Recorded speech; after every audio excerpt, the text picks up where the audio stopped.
So we've officially had 1 week of MFL, and it's safe to say it's gone horrendous. With Shizuka Reikon, I was predicted second, and only last night did I get my first win. And with NY Ardent, well, it's going about as awful as I expected based on the projections with the league. So today, I want to talk to you guys about why I think this is, and see if you guys can help me in any way.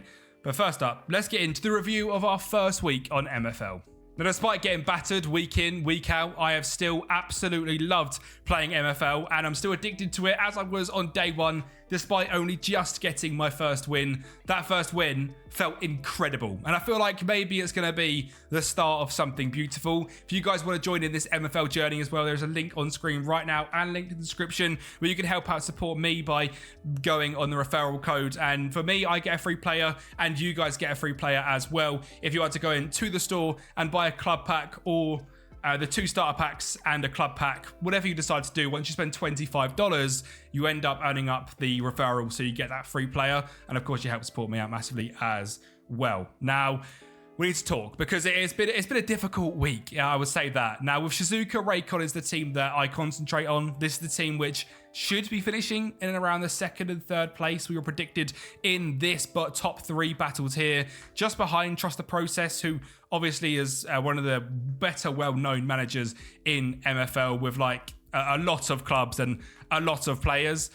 This game I actually think was quite good. Managed to lose, I think, 1-0 in like the last minute, which was very close and very annoying. Yeah, there we go. I think it was a 94th minute loss. I have literally from, where are we? Spark League 1-1 draw to Javala Tangerines. It was a game we absolutely dominated. LTG dominated 0-0. Massacre dominated 0-0. Chicago Fire dominated 2-2. Lost Just the Process. And the cup, I completely rotated the team. So Hamilton Puppies, happy to get a point, and Keep Austin Weird, didn't care about the loss at all. And then finally last night, we got our win against the Trevelli Garden Gnomes. And the only difference that I done in this game compared to my usual games, number one, we changed to 4-2-3-1, which I initially thought we were going to use this season. Then really liked the 4-4-2 block with the 2 DMs rather than centre mids. Seemed to really work in friendlies. As soon as we go into games, no chance to create whatsoever. In this game, I made Turku the captain. Now, in the last episode, you've seen we had the game live, which we drew. And we were looking at Turku, and I did pick him up. And I'm very happy I did pick him up because he is a fantastic player. But believe it or not, this was his first goal for the club in this game after a week. Now, he has got some fantastic stats, 83 shooting and 70 physical. 68 pace isn't bad either. He's also 6'3", and I thought he was going to be an absolute demon in this league. But one thing that I'm learning is that pace is a lot more important than I thought. I think giving him captain gives him +1 place, plus the 2 that he gets already, which gets him to 71 pace and gets him to +2 shooting to 87 shooting. So 71 pace, 87 shooting. And straight away in this game, he was much better. Montiero, with that shooting and pace boost as well, was much more dangerous in front of goal. And overall, the whole team created so many more chances. And you can see based on the form here, like this game against L2J, I believe we played in the 4-4-2. I didn't actually. This is a semi-rotated side where we ended up using a 4-2-3-1 and drawing. But there was a bunch of games where we played the 4-4-2 and it just didn't work out. I mean, this could have been one. This is one. Turku and Pratt up front, 12 shots, no goals, 0.82 XG. And it was a very, very sad draw. And that's how I felt after pretty much every single draw, because I felt we should have been doing better.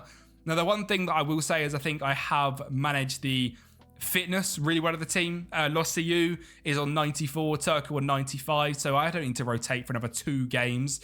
Whereas I think my opponents, especially in Football Club Grenoble and probably the big 3, will both rotate, but I will also rotate in the cup as well, I imagine. Whiskies MFC, I imagine, will need to rotate fairly soon as well.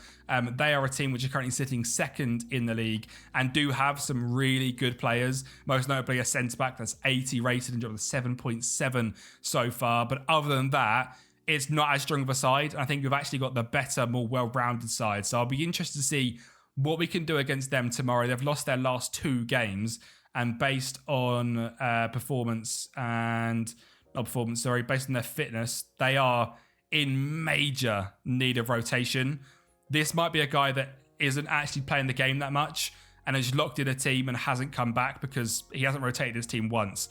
and they are all absolutely battered. And we can see from the last 2 games, yeah, he needs to rotate. So potentially we could see a victory up against Whiskey's MFC, which would be absolutely lovely. He might rotate tonight, though, saying that. Football Club Grenoble is the game that I have got tonight, and they are, again, a team which are very decent. They've got a very good goalkeeper, I believe, yep, and a striker as well in Das Torres. And then the team drops off quite drastically. If we can silence them, we'll be absolutely fine. In terms of their energy, they'll be playing pretty much a full strength team tonight, I imagine. Absolutely no doubt in my mind, other than the goalkeeper potentially, but even then, I imagine he'll be playing tonight as also. So it will be a difficult game tonight, but I'm hopeful with Turku as captain in the 4-2-3-1, we can get the victory. Now, looking at the team, I want you guys just to tell me if I'm doing anything wrong with player instructions. I'm going to just go through each individual one. And if you guys notice anything, please let me know. I feel like I've gone very basic. I've tried to get the wingers to be direct and press. The cam, I've got to try and play risky passes because he's good on the ball. And I feel like it's something that he should be able to do. Turkey, take well long shots, but conservative on passing. Midfielders, I noticed that I had them on conservative and low. We were getting dominated in the midfield. Since I've done this a little bit better, right back, nothing on him at all. Very well rounded compared to Candido, who just needs to be a little bit better with his passing. He is really bad at that. Brett Gonzalez, position freedom low, and same for Lingard. So they're getting dragged out of position less. And in terms of my team instructions, 1 tick up on the width, prioritize the right flank because Monteiro is better, and sugar press a little bit more often. Other than that, we've gone very basic. Are them tactics awful? Please let me know. I generally have absolutely no idea.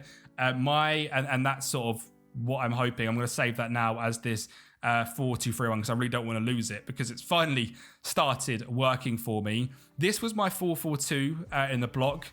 And again, I've really thought this would work as a formation. We have very strong defensive midfielders, good wingers, 2 decent strikers, but we were just getting dominated. It's a bit more of a defensive system, and it really came across like that. We weren't creating any chances whatsoever. So yeah, not really a good look. And then for NY Ardent, it's a team where I'm very much expecting to struggle. I would love to finish in 8th place. That would be a huge win. We are predicted to come in 10th. And it's going to be one of them seasons which is going to be drawn out right to the very end. If I do make any mid-season improvements with Shizuka Reikon, I imagine I'll drop a few players down into NY Ardent so they can hopefully be a little bit better for the end of the season. Another team which is needing a slight rotation in Russo. I only have 1 left back, which is an oversight on my behalf. But again, I'm not really expecting too much out of these. Tonight we've got Universidad and then we've got Lumpy. Both teams that I think are quite a bit better than us. That is 4th and 5th position, both challenging for playoffs. So I'm not expecting too much out of these lot. Any points are a good point. And I actually managed to get a win in the league against SC Haji before I won with Shizuka Reikon. But as I sort of said, I've got a bit more affiliation to Shizuka Reikon. It feels a bit more like my club. And I've really enjoyed the journey with them, despite the sadness of not being a very good side at all. In terms of progression in this week, we've had some decent progression, that's for sure. If we can actually look at this for a full week now, which is awesome because it has been a full week. No one got up +2, but Monteiro at 30, a +1.